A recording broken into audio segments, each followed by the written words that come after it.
अध्याय 8। 18वीं शताब्दी में नए राजनीतिक गठन। यदि आप मानचित्र 1 और 2 को ध्यानपूर्वक देखेंगे तो आपको पता चलेगा कि 18वीं शताब्दी के पूर्वार्ध के दौरान उपमहाद्वीप में कुछ विशेष रूप से उल्लेखनीय घटनाएं घटीं। गौर कीजिए कि कई स्वतंत्र राज्यों के उदय से मुगल साम्राज्य की सीमाएं किस तरह से बदलीं। आप यह भी देखें कि 1765 तक एक अन्य शक्ति यानी ब्रिटिश सत्ता ने पूर्वी भारत के बड़े बड़े हिस्सों को सफलतापूर्वक हड़प लिया था। ये मानचित्र हमें यह दर्शाते हैं कि 18वीं शताब्दी एक ऐसी अवधि थी जब भारत में राजनीतिक परिस्थितियां अपेक्षाकृत एक छोटे से समयांतराल में बड़ी तेजी से अचानक बदलनी शुरू हो गई थी। इस अध्याय में हम 18वीं शताब्दी के पूर्वार्ध, मोटे तौर पर 1707 में जब औरंगजेब की मृत्यु हुई थी, से 1761 तक जब पानीपत की तीसरी लड़ाई हुई, के दौरान उपमहाद्वीप में उत्पन्न हुई नई राजनीतिक शक्तियों के बारे में पढ़ेंगे। मुगल साम्राज्य और परवर्ती मुगलों के लिए संकट की स्थिति। अध्याय 4 में आपने देखा था कि मुगल साम्राज्य अपनी सफलता की ऊंचाई पर किस प्रकार पहुंचा था और फिर 17वीं शताब्दी के अंतिम वर्षों में उसके सामने तरह तरह के संकट किस प्रकार खड़े होने लगे थे। ऐसा अनेक कारणों से हुआ। बादशाह औरंगजेब ने दक्कन में 1679 से लंबी लड़ाई लड़ते हुए साम्राज्य के सैन्य और वित्तीय संसाधनों को बहुत अधिक खर्च कर दिया था। औरंगजेब के उत्तराधिकारियों के शासनकाल में साम्राज्य के प्रशासन की कार्यकुशलता समाप्त होने लगी और मनसबदारों के शक्तिशाली वर्गों को वश में रखना केंद्रीय सत्ता के लिए कठिन हो गया। सूबेदार के रूप में नियुक्त अभिजात अक्सर राजस्व और सैन्य प्रशासन, दीवानी एवं फौजदारी दोनों कार्यालयों पर नियंत्रण रखते थे। इससे मुगल साम्राज्य के विशाल क्षेत्रों पर उन्हें विस्तृत राजनैतिक, आर्थिक और सैन्य शक्तियां मिल गईं। जैसे जैसे सूबेदारों ने प्रांतों पर अपना नियंत्रण सुदृढ़ किया, राजधानी में पहुंचने वाले राजस्व की मात्रा में कमी आती गई।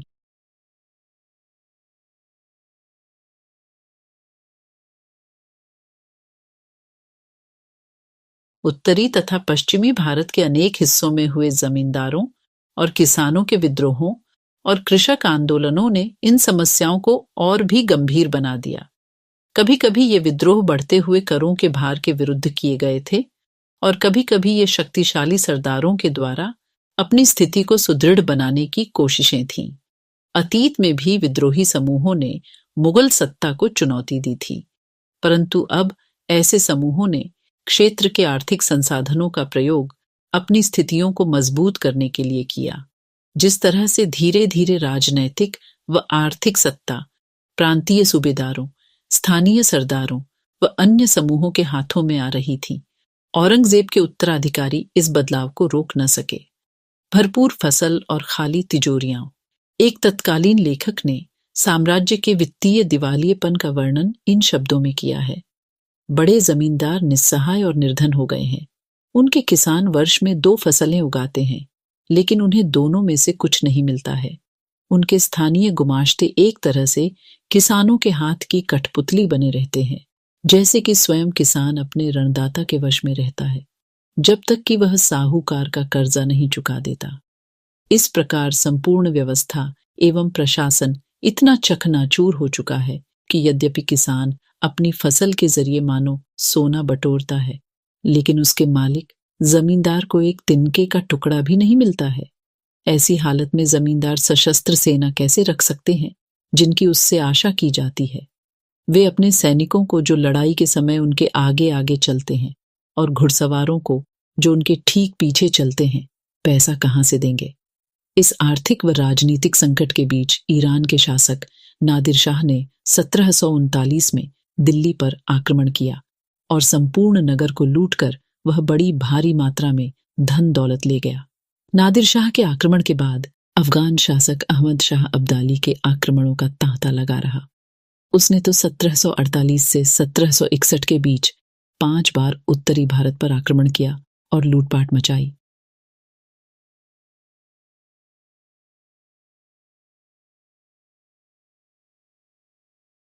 नादिर शाह का दिल्ली पर आक्रमण। नादिर शाह के आक्रमण के परिणाम स्वरूप दिल्ली में जो विध्वंस हुआ उसका वर्णन समकालीन प्रेक्षकों ने किया था। इनमें से एक ने मुगल कोष से जिस तरह धन लूटा गया था, उसका वर्णन इस तरह से किया है। 60 लाख रुपए और कई हजार सोने के सिक्के, लगभग 1 करोड़ रुपए के सोने के बर्तन, लगभग 50 करोड़ रुपए के गहने, जवाहरात और अन्य चीजें ले गया, जिनमें से कुछ तो इतनी बेशकीमती थीं कि दुनिया में उनका मुकाबला कोई नहीं कर सकता है, जैसे तख्ते ताउस यानी मयूर सिंहासन। एक अन्य वृत्तांत में दिल्ली पर आक्रमण के प्रभाव का वर्णन मिलता है। जो कभी मालिक थे, अब बड़ी दर्दनाक हालत में आ गए। जिन्हें कभी भरपूर आदर इज्जत दी जाती थी, उन्हें अब प्यास बुझाने के लिए पानी भी नहीं मिलता।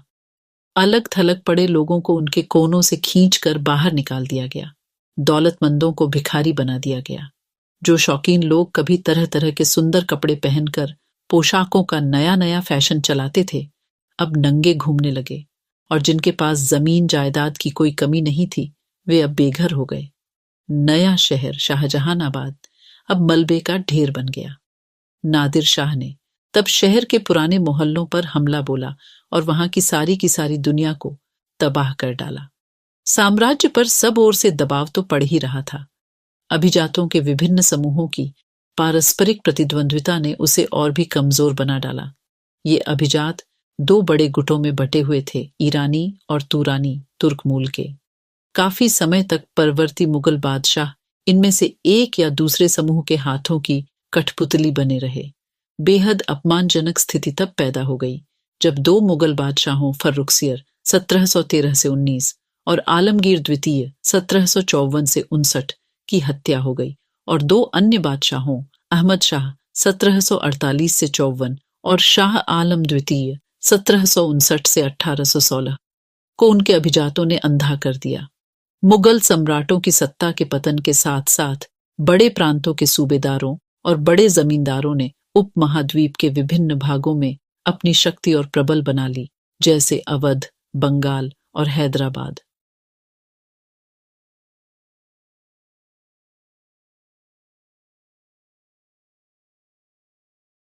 राजपूत। बहुत से राजपूत घराने, विशेष रूप से अंबर और जोधपुर के राजघराने, मुगल व्यवस्था में विशिष्टता के साथ सेवारत रहे थे। बदले में उन्हें अपनी वतन जागीरों पर पर्याप्त स्वायत्तता का आनंद लेने की अनुमति मिली हुई थी। अब 18वीं शताब्दी में इन शासकों ने अपने आसपास के इलाकों पर अपने नियंत्रण का विस्तार करने के लिए प्रयास शुरू किए। जोधपुर के राजा अजीत सिंह ने भी मुगल दरबार की गुटिया राजनीति में अपने पैर फंसा दिए। इन प्रभावशाली राजपूत घरानों ने गुजरात और मालवा के लाभदायक सूबों की सूबेदारी का दावा किया। जोधपुर के राजा अजीत सिंह को गुजरात की सूबेदारी और अंबर के सवाई राजा जय सिंह को मालवा की सूबेदारी मिल गई। बादशाह जहांदार शाह ने 1713 में इन राजाओं के इन पदों का नवीकरण कर दिया। उन्होंने अपने वतनों के पास पड़ोस के शाही इलाकों के कुछ हिस्सों पर कब्जा करने की भी कोशिशें की। जोधपुर राजघराने ने नागौर को जीत लिया और अपने राज्य में मिला लिया। कई राजपूत सरदारों ने पहाड़ियों की चोटियों पर किले बनाए जो सत्ता के केंद्र बने। व्यापक किलेबंदी के साथ इन भव्य संरचनाओं में नगर, मोहल्ले, मंदिर, व्यापारिक केंद्र, जल संग्रहण संरचनाएं और अन्य इमारतें होती थीं। चित्तौड़गढ़ किले में तालाब, कुंडी, कुएं, बावली जैसे कई जल निकाय थे। दूसरी ओर अंबर ने भी बूंदी के बड़े बड़े हिस्सों पर अपना कब्जा कर लिया। सवाई राजा जय सिंह ने जयपुर में अपनी नई राजधानी स्थापित की और उसे 1722 में आगरा की सूबेदारी दे दी गई। 1740 के दशक से राजस्थान में मराठों के अभियानों ने इन रजवाड़ों पर भारी दबाव डालना शुरू कर दिया, जिससे उनका अपना विस्तार आगे होने से रुक गया।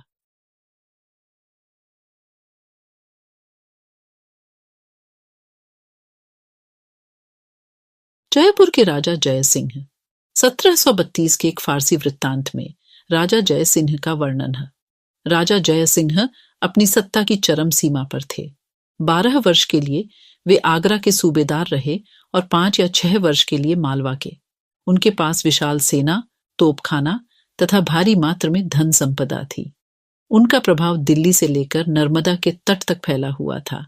कई राजपूत शासकों ने मुगलों का अधिराजत्व स्वीकार किया था, लेकिन मेवाड़ एकमात्र ऐसा राजपूत राज्य था जिसने मुगल सत्ता को चुनौती दी थी।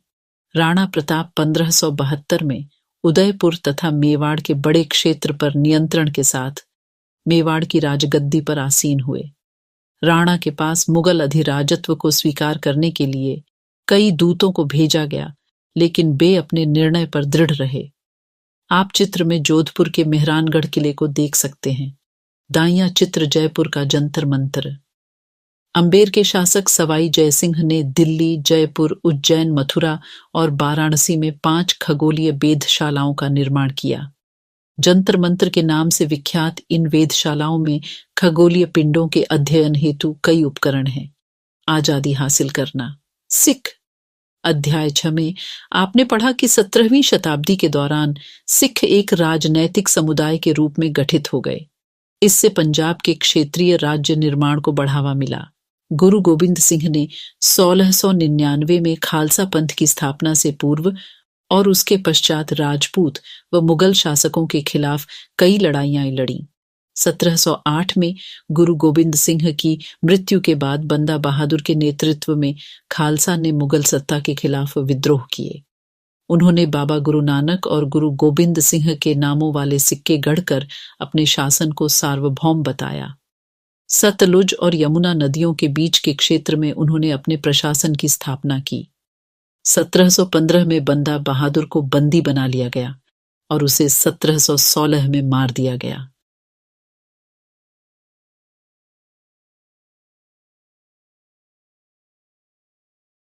अठारहवीं शताब्दी में कई योग्य नेताओं के नेतृत्व में सिखों ने अपने आप को पहले जत्थों में और बाद में मिसलों में संगठित किया। इन जत्थों और मिसलों की संयुक्त सेनाएं दल खालसा कहलाती थीं। उन दिनों दल खालसा बैसाखी और दिवाली के पर्वों पर अमृतसर में मिलता था। इन बैठकों में वे सामूहिक निर्णय लिए जाते थे, जिन्हें गुरमत्ता, गुरु के प्रस्ताव कहा जाता था। सिखों ने राखी व्यवस्था स्थापित की, जिसके अंतर्गत किसानों से उनकी उपज का 20% कर के रूप में लेकर बदले में उन्हें संरक्षण प्रदान किया जाता था। पहला चित्र महाराणा रणजीत सिंह की तलवार, दूसरा चित्र गुरु गोविंद सिंह जी का है। गुरु गोविंद सिंह ने खालसा को प्रेरित किया था कि शासन उनके भाग्य में है, राज्य करेगा खालसा। अपने सुनियोजित संगठन के कारण खालसा पहले मुगल सूबेदारों के खिलाफ और फिर अहमद शाह अब्दाली के खिलाफ सफल विरोध प्रकट कर सका। अहमद शाह अब्दाली ने मुगलों से पंजाब का समृद्ध प्रांत और सरहिंद की सरकार को अपने कब्जे में कर लिया था। खालसा ने 1765 में अपना सिक्का गढ़कर सार्वभौम शासन की घोषणा की। यह महत्वपूर्ण है कि सिक्के पर उत्कीर्ण शब्द वही थे जो बंदा बहादुर के समय में खालसा के आदेशों में पाए जाते हैं। 18वीं शताब्दी के अंतिम भाग में सिख इलाके सिंधु से यमुना तक फैले हुए थे। यद्यपि ये विभिन्न शासकों में बटे हुए थे। इनमें से एक शासक महाराजा रणजीत सिंह ने विभिन्न सिख समूहों में फिर से एकता कायम करके 1799 में लाहौर को अपनी राजधानी बनाया। मराठा राज्य एक अन्य शक्तिशाली क्षेत्रीय राज्य था जो मुगल शासन का लगातार विरोध करके उत्पन्न हुआ था। छत्रपति शिवाजी महाराज 1630 से 80 ने शक्तिशाली योद्धा परिवारों, देशमुखों की सहायता से एक स्थायी राज्य की स्थापना की। अत्यंत गतिशील कृषक पशुचारक कुणबी मराठों की सेना के मुख्य आधार बन गए। शिवाजी ने प्रायद्वीप में मुगलों को चुनौती देने के लिए इस सैन्य बल का प्रयोग किया। शिवाजी की मृत्यु के पश्चात मराठा राज्य में प्रभावी शक्ति के एक परिवार के हाथ में रही, जो शिवाजी के उत्तराधिकारियों के शासनकाल में पेशवा प्रधानमंत्री के रूप में अपनी सेवाएं देते रहे। पुणे मराठा राज्य की राजधानी बन गया।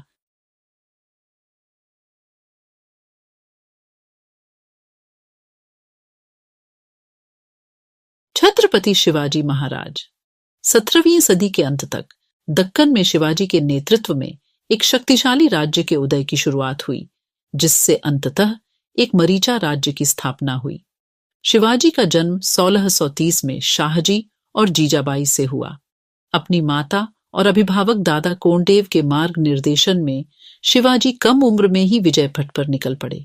जावली पर कब्जे ने उन्हें मवाला पठारों का अविवादित मुखिया बना दिया, जिसने उनके क्षेत्र विस्तार का पथ प्रशस्त किया।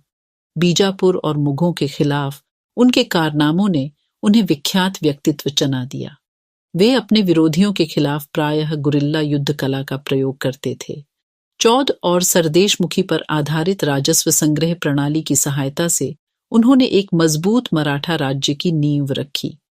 पेशवाओं की देखरेख में मराठों ने एक अत्यंत सफल सैन्य संगठन का विकास कर लिया। उनकी सफलता का रहस्य यह था कि वे मुगलों के किलाबंद इलाकों से टक्कर न लेते हुए उनके पास से चुपचाप निकलकर शहरों कस्बों पर हमला बोलते थे और मुगल सेना से ऐसे मैदानी इलाकों में मुठभेड़ लेते थे जहां रसद पाने और कुमक आने के रास्ते आसानी से रोके जा सकते थे। 1720 से 61 के बीच मराठा साम्राज्य का काफी विस्तार हुआ। उसने शनैः शनैः और काफी सफलतापूर्वक मुगल साम्राज्य की सत्ता को क्षति पहुंचाई। 1720 के दशक तक मालवा और गुजरात मुगलों से छीन लिए गए। 1730 के दशक तक मराठा नरेश को समस्त दक्कन प्रायद्वीप के अधिपति के रूप में मान्यता मिल गई और साथ ही इस क्षेत्र पर चौथ और सरदेशमुखी कर वसूलने का अधिकार भी मिल गया।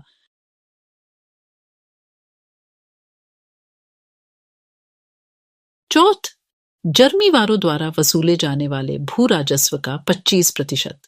दक्कन में इनको मराठा वसूलते थे। सरदेशमुखी दक्कन में मुख्य राजस्व संग्रहकर्ता को दिए जाने वाले भू राजस्व का 9 से 10% हिस्सा। 1737 में दिल्ली पर धावा बोलने के बाद मराठा प्रभुत्व की सीमाएं तेजी से बढ़ीं। वे उत्तर में राजस्थान और पंजाब, पूर्व में बंगाल और उड़ीसा तथा दक्षिण में कर्नाटक और तमिल एवं तेलुगु प्रदेशों तक फैल गईं। इन क्षेत्रों को औपचारिक रूप से मराठा साम्राज्य में सम्मिलित नहीं किया गया, मगर मराठा प्रभुसत्ता को स्वीकार करने के तरीके के रूप में उनसे भेंट की रकम ली जाने लगी। साम्राज्य के इस विस्तार से उन्हें संसाधनों का भंडार तो मिल गया, मगर उसके लिए उन्हें कीमत भी चुकानी पड़ी। मराठों के सैन्य अभियानों के कारण अन्य शासक भी उनके खिलाफ हो गए। परिणाम स्वरूप मराठों को 1761 में पानीपत की तीसरी लड़ाई में अन्य शासकों से कोई सहायता नहीं मिली। अंतहीन सैन्य अभियानों के साथ साथ मराठों ने एक प्रभावी प्रशासन व्यवस्था तैयार की। जब किसी इलाके पर एक बार विजय अभियान पूरा हो जाता था और मराठों का शासन सुरक्षित हो जाता था, तो वहां स्थानीय परिस्थितियों को ध्यान में रखते हुए धीरे धीरे भू राजस्व की मांग की गई, कृषि को प्रोत्साहित किया गया और व्यापार को पुनर्जीवित किया गया।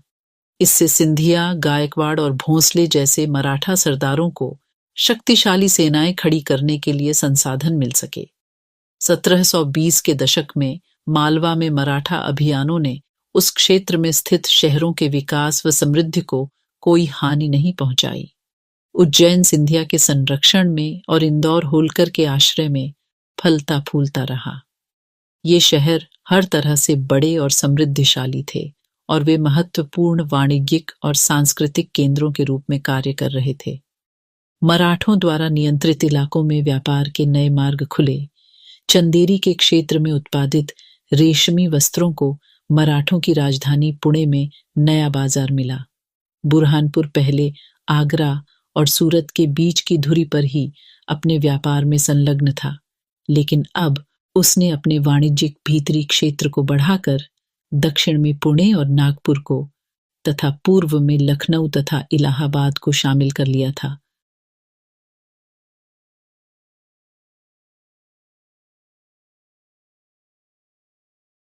बाजीराव प्रथम, जो बाजीराव बल्लाल के नाम से भी जाने जाते हैं, पेशवा बालाजी विश्वनाथ के पुत्र थे। वह एक महान मराठा सेनापति थे। उन्हें विद्या के पार मराठा राज्य के विस्तार का श्रेय प्राप्त है तथा वे मालवा, बुंदेलखंड, गुजरात और पुर्तगालियों के खिलाफ सैन्य अभियानों के लिए भी जाने जाते हैं। जाट, अन्य राज्यों की तरह जाटों ने भी 17वीं और 18वीं शताब्दियों में अपनी सत्ता सुदृढ़ की। अपने नेता चूड़ामन के नेतृत्व में उन्होंने दिल्ली के पश्चिम में स्थित क्षेत्रों पर अपना नियंत्रण कर लिया। 1680 के दशक तक आते आते उनका प्रभुत्व दिल्ली और आगरा के दो शाही शहरों के बीच के क्षेत्र पर होना शुरू हो गया। वस्तुतः कुछ अरसे के लिए वे आगरा शहर के अभिरक्षक ही बन गए। जाट, समृद्ध कृषक थे और उनके प्रभुत्व क्षेत्र में पानीपत तथा बल्लभगढ़ जैसे शहर महत्वपूर्ण व्यापारिक केंद्र बन गए। सूरजमल के राज्य में भरतपुर शक्तिशाली राज्य के रूप में उभरा। 1739 में जब नादिर शाह ने दिल्ली पर हमला बोलकर उसे लूटा तो दिल्ली के कई प्रतिष्ठित व्यक्तियों ने भरतपुर में शरण ली। नादिर शाह के पुत्र जवाहिर शाह के पास 30,000 सैनिक थे। उसने 20,000 अन्य सैनिक मराठाओं से लिए, 15,000 सैनिक सिखों से लिए और इन सब के बलबूते पर वह मुगलों से लड़ा। जहां भरतपुर का किला काफी हद तक पारंपरिक शैली में बनाया गया, वहीं दीग में जाटों ने अंबर और आगरा की शैलियों का समन्वय करते हुए एक विशाल बाग महल बनवाया। शाही वास्तुकला से जिन रूपों को पहली बार शाहजहां के युग में जोड़ा गया था, दीग की इमारतें उन्हीं रूपों के नमूने पर बनाई गई थीं। जाटों की शक्ति सूरजमल के समय पराकाष्ठा पर पहुंची, जिन्होंने 1756 से 63 के दौरान भरतपुर जाट राज्य को आधुनिक राजस्थान में संगठित किया। सूरजमल के राजनैतिक नियंत्रण में जो क्षेत्र शामिल थे, उसमें आधुनिक पूर्वी राजस्थान, दक्षिणी हरियाणा, पश्चिमी उत्तर प्रदेश और दिल्ली शामिल थे। सूरजमल ने कई किले और महल बनवाए, जिनमें भरतपुर का प्रसिद्ध लोहागढ़ का किला इस क्षेत्र में बने सबसे मजबूत किलों में से एक था। चित्र में 18वीं शताब्दी का डीग का राजमहल समूह। इमारत की छत पर मुख्य सभा भवन के बांग्ला गुंबद पर गौर करें।